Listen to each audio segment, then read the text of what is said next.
அடுத்த 3 மணி நேரத்தில் தமிழகத்தில் 6 மாவட்டங்களில் மழைக்கு வாய்ப்புள்ளது என வானிலை ஆய்வு மையம் தெரிவித்துள்ளது. சென்னை மேற்கு திசை காற்றின் வேக மாறுபாடு காரணமாக தமிழகத்தில் இன்று ஓரிரு இடங்களில் லேசானது முதல் மிதமான மழை பெய்யக்கூடும் என சென்னை வானிலை ஆய்வு மையம் தெரிவித்துள்ளது. இந்த நிலையில் அடுத்த 3 மணி நேரத்தில் தமிழகத்தில் 6 மாவட்டங்களில் மழைக்கு வாய்ப்புள்ளது என வானிலை ஆய்வு மையம் தெரிவித்துள்ளது.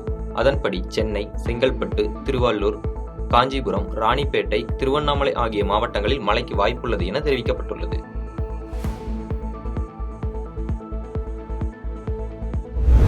சென்னையில் மழை மற்றும் பலத்த காற்றால் 20 நிமிடங்கள் வரை விமானம் புறப்படுவதில் தாமதம் ஏற்பட்டது. சென்னையில் பல்வேறு இடங்களில் இரவு 8 மணி முதல் 2 மணி நேரத்திற்கு மேலாக பலத்த காற்றுடன் கனமழை பெய்தது.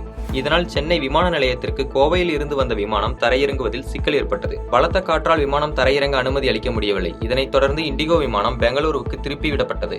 மேலும் பலத்த காற்றால் 20 நிமிடங்கள் வரை விமானம் புறப்படுவதில் தாமதம் ஏற்பட்டது. இதனால் விமான பயணிகளும் விமானத்தில் வரும் பயணிகளை வரவேற்க காத்திருந்த உறவினர்களும் அவதிக்கு ஆளானார்கள்.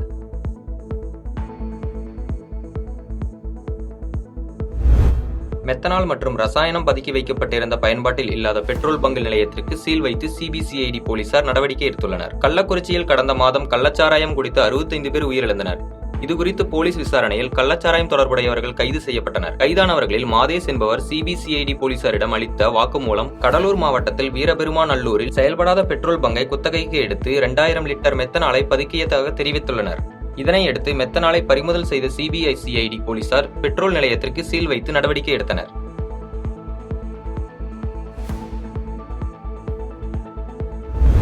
ஜார்க்கண்ட் முதலமைச்சர் ஜம்பாபாய் சோரன் ஆளுநர் சிபி ராதாகிருஷ்ணனை சந்தித்து ராஜினாமா கடிதத்தை அளித்தார்.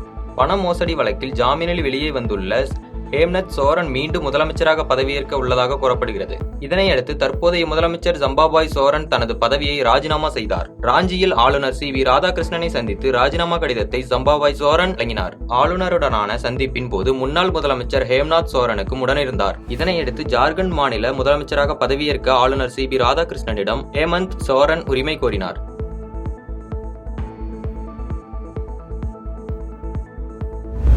மொத்தமுள்ள 650 உறுப்பினர்களை கொண்ட பிரிட்டன் நாடாளுமன்றத்திற்கான தேர்தல் இன்று நடைபெறுகிறது. பிரிட்டனின் புதிய அரசை தேர்ந்தெடுப்பதற்காக தேர்தல் இன்று நடைபெறுகிறது. பிரிட்டனை அடுத்த 5 ஆண்டுகள் ஆட்சி செய்ய போவது யார் என்பதை தீர்மானிக்கும் இந்த தேர்தலில் நாடாளுமன்ற கீழவையான மக்களவையின் 650 இடங்களுக்கு புதிய உறுப்பினர்கள் தேர்வு செய்யப்பட உள்ளனர். இந்த தேர்தலில் எதிர்க்கட்சித் தலைவர் கியர் ஸ்டார்மர் தலைமையிலான தொழிலாளர் கட்சிக்கே வெற்றி வாய்ப்பு அதிகம் என்று கருத்து கணிப்பு தெளிவாக தெரிவிக்கின்றன. இந்திய வம்சாவளியைச் சேர்ந்த பிரதமர் ரிஷி சுனக் தலைமையிலான கன்சர்வேட்டிவ் கட்சி இந்த தேர்தலில் மிகப்பெரிய தோல்வியை சந்திக்கும் என்று எதிர்பார்க்கப்படுகிறது.